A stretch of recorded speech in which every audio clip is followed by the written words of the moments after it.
Data communication is nothing but a exchange of information between two devices, whereas example for half duplex is walkie-talkie. What is point to point? Here, point to point communication, a single channel is shared between two devices.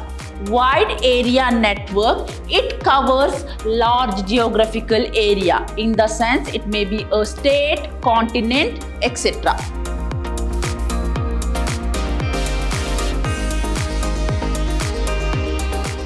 Hello everybody, welcome to my new session.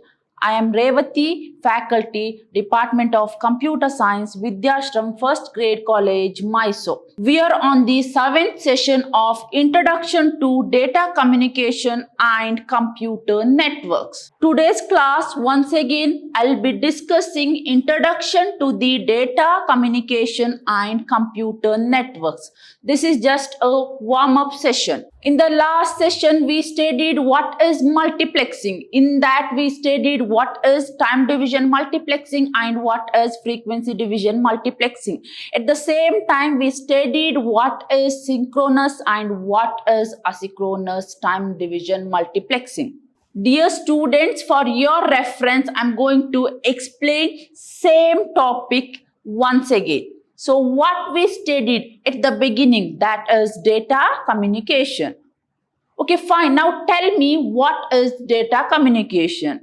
So here data communication is nothing but an exchange of information between two devices through transmission channel. Consider the example. This is machine A. This one is machine B. So what is data communication? According to the definition, it is a exchange of information. Exchange of information through some communication channel.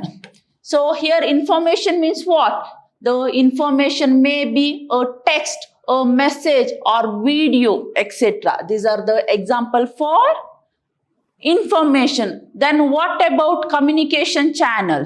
So in the communication channel, it may be a wired communication channel, or it may be wireless communication channel, or it may be twisted pair, coaxial or fiber optics channel, or it may be radio wave, infrared, etc.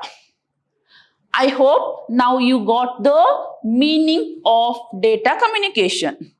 So it is just an exchange of information between two devices. So one is a sender and one is a receiver. Okay, moving on to the characteristics of data communication. We studied 4 different characteristics, that is delivery, accuracy, timeliness and jitter. What is delivery?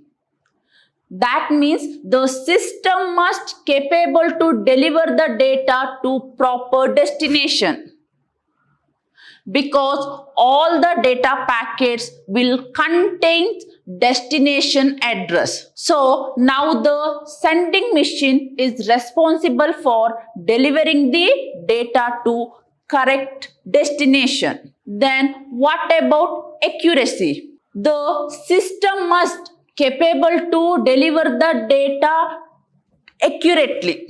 I repeat, the system must capable to deliver the data accurately. That means during the transmission of data, the data may get altered.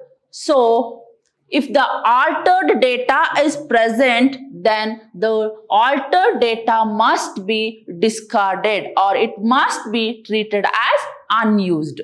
So the system must capable to deliver the data accurately. Then the third characteristics here, it is timeliness. What is timeliness? So the timeliness here, the system must deliver the data in some time manner.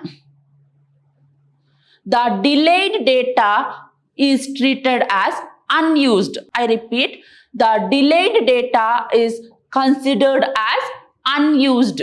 Then what is jitter? That is the variation in the packet arrival time. I repeat, the variation in the packet arrival time is called jitter, where we can able to find jitter while watching audios or while watching videos. You cannot able to download the videos properly because of jitter. Then we studied components of data communication. Each data communication includes or contains 5 different components. One is sender, one is receiver, one is message, another one transmission media, and last one it is protocol. What is sender? Sender is a device responsible for sending the data. I repeat, a sender is a device responsible for sending data. Here data may be a text or video file, audio file, image, etc. Then what about receiver? Once again, receiver is also a device responsible for receiving the data. Here data may be text, image, audio and video. Here message, the third component here it is message. So message may be a data or information. So example for data or information, here it is text, image, audio, video, etc. So here sender is a device or computer that can capable to send the data. So example for sender is it is computer or workstation. So receiver is a device responsible for receiving the data. Example for receiver is your workstation or television transmission. Then what is transmission media? Here transmission media is nothing but a physical path established between two devices. So here the physical path may be a wired cable. That means it may be a fiber optics or coaxial and twisted pair cables. Then what is protocol? Here protocol is nothing but a set of rule or set of predefined rules that is used to govern the communication media. Then in data transmission modes, we studied what is simplex, half duplex and full duplex. Moving on to the data transmission mode, we are going to get 3 different kinds of data transmission modes. In that simplex, half duplex and full duplex. So simplex, it is unidirectional. That means only one direction. Whereas half duplex, it is two-way direction, but only one device at a time. Whereas full duplex, once again, it is two-way direction, but both the device can operate simultaneously. Whereas simplex method, the sender is responsible for sending the data, but the sender cannot able to receive the data. In half duplex mode, the sender is responsible for sending the data, whereas sender is also responsible for receiving the data, but one device at a time. Whereas full duplex, the sender is also responsible for receiving the data and is also responsible for sending the data, but both can able to communicate simultaneously. Moving on to the performance, the simplex performance is very low, whereas half duplex compared to simplex it is better. Whereas full duplex, the performance is high. Next, moving on to the example. Example for simplex is keyboard and monitor. Whereas example for half duplex is walkie-talkie. Whereas example for full duplex is telephone. These are the 3 different transmission modes. Moving on to the computer networks. What we studied there? It is a group of computers, or it is a group of nodes or devices are connected each other to communicate each other through some communication channel. Moving on to computer characteristics, we studied performance. Here performance is measured in terms of response and request time, whereas reliability is measured frequency of failure. That means how easily you can able to fix the error, or how frequently you can able to fix the transmission line problems. And the last characteristics here, it is security. So computer network must provide data security. That means protect the data from unauthorized access, or protect the data from modification. These are the three important characteristics of computer network. Moving on to type of network connection, here we are going to get two type of network connection, that is point to point, then multi-point. Let's see one by one. What is point to point? Here point to point communication, a single channel is shared between two devices. Consider these are the two devices. So the single channel, that means a dedicated line between two devices. In multi-point communication, a single channel is shared between multiple devices. The best example for multi-point communication is bus topology. So example, this is the single communication channel is shared between multiple devices.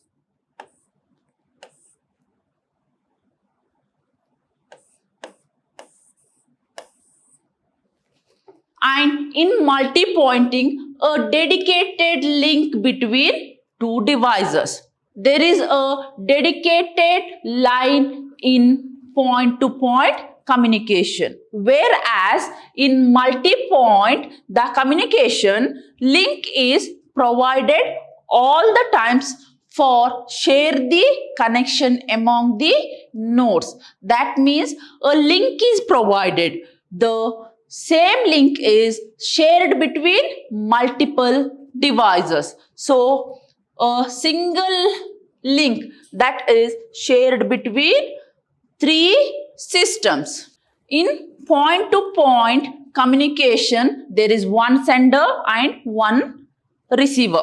Whereas in multi-point communication, there is one sender and there are n number of receiver. Where point-to-point communication provides security and privacy, because a dedicated line is used between two devices. Whereas in multi-point communication, it does not provide any security and privacy, because a single communication channel is shared between multiple devices. These are the main difference between point-to-point communication and multi-point communication. Moving on to types of network, we are going to get three types of network, that is LAN, WAN and MAN. Okay, let's see the difference between LAN, MAN and WAN. So at the beginning, WAN. What is WAN? It is wide area network. Then what about LAN? It is local area network. And what about MAN? That is metropolitan area network. Then the second difference, that is LAN connects computers within small and specific area geographically. That means the LAN connections are established within a small range, within a small area. That means inside a campus or inside the room. Whereas metropolitan area network, it is configured to a specific city or town. It occupies space larger than LAN. Moving on to wide area network, it covers large geographical area. In the sense, it may be a state, continent, etc. Moving on to LAN, the data transfer here, it is going to get high bandwidth. Whereas in MAN, for the data transfer, there is a moderate bandwidth. In LAN, high bandwidth, whereas in MAN, moderate bandwidth. Whereas WAN, the data transfer, there is a low bandwidth. That means the bandwidth capacity of the wide area network is very low. Moving on to the ownership, in LAN, it is owned by individual or organization. That means here LAN can be owned by individual person or it can be owned by any organization. Whereas MAN, it can be owned by publicly or privately. Moving on to wide area network, the ownership is distributed. So WAN can have distributed ownership. With respect to coverage area, LAN is capable to cover 100 to 1000 meter, whereas MAN is capable to cover 100 kilometers. Whereas wide area network is capable to cover 1 lakh kilometer.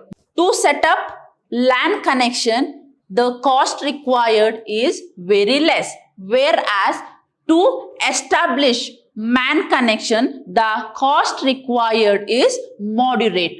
Whereas to establish WAN connection, the cost required is comparatively higher than LAN and MAN. Moving on to transmission speed, LAN is capable to transmit the data at the speed 10, 100 or 1000 megabits per second.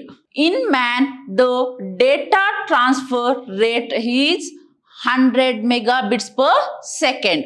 Whereas in WAN, the data transfer rate is 10 to 20 megabits per second. So I repeat, in LAN, the data transfer rate is 10 or 100 or 1000 megabits per second. Whereas in MAN, the data transfer rate is 100 megabits per second. Whereas in WAN, the data transfer rate is 10 to 20 megabits per second. So, in LAN, the data transfer rate is high.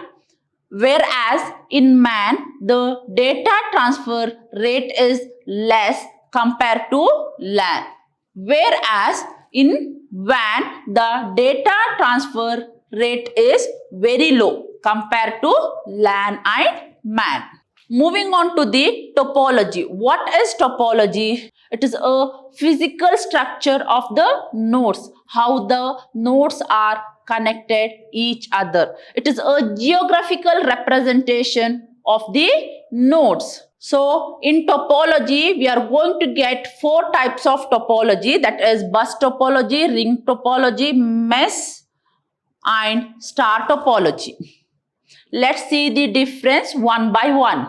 So this is the example for mesh topology. Think that this is the example.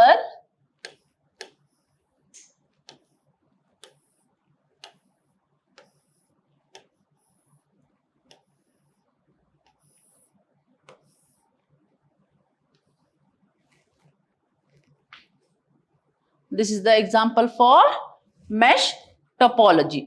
So, according to the definition of mesh topology is a topology where each device is connected to each other. So, look at this diagram. Here all the devices are connected each other. So there is a more than one link for each device. This is the diagram for your bus topology.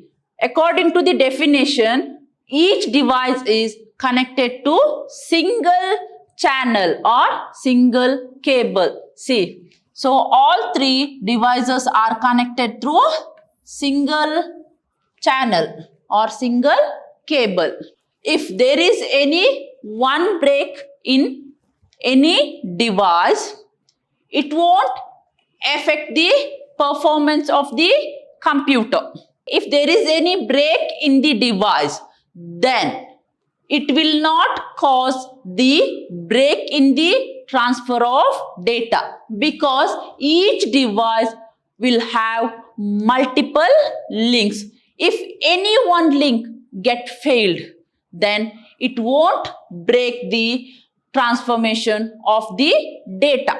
In bus topology, if there is any break in the cable or network, then the whole network to fail, because there is only one dedicated connection.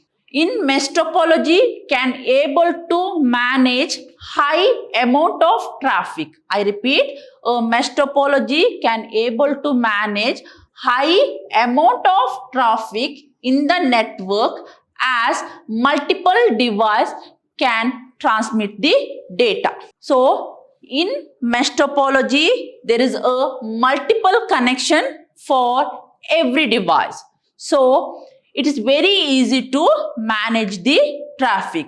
In bus topology, it is very difficult to manage traffic, because there is only one dedicated line. Here, mesh topology is costly than bus topology. Why? Dear student, because the cabling here required is very high. We required more cable to establish mesh connection, whereas the cable required to establish mesh connection is relatively low. So it is cost effective. Here, mesh topology is more complex and difficult to understand, where bus topology is easy and relatively easy to understand. Mesh topology is capable to transmit the data at higher speed, whereas in bus topology, the data transmission speed is low compared to mesh topology. Here, mesh topology provides more security, where bus topology provides less security compared to mesh topology. These are the few difference. Moving on to the another two type of topology, that is star topology and ring topology. Fine, tell me, what is this? This is an example for star topology.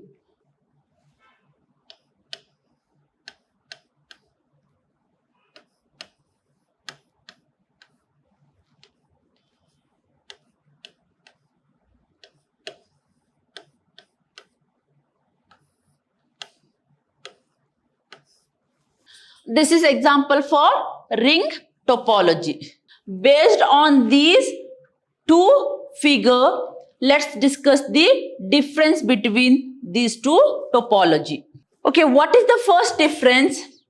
In star topology, all the devices are connected to the central node, or it is called hub. Whereas in the ring topology, all the nodes are connected its left and right nodes. See this diagram here, all the nodes are connected to its left and right nodes. In star topology, the hub is the failure point. But in ring topology, all the nodes are failure point. To establish star topology, it requires high cost compared to ring topology.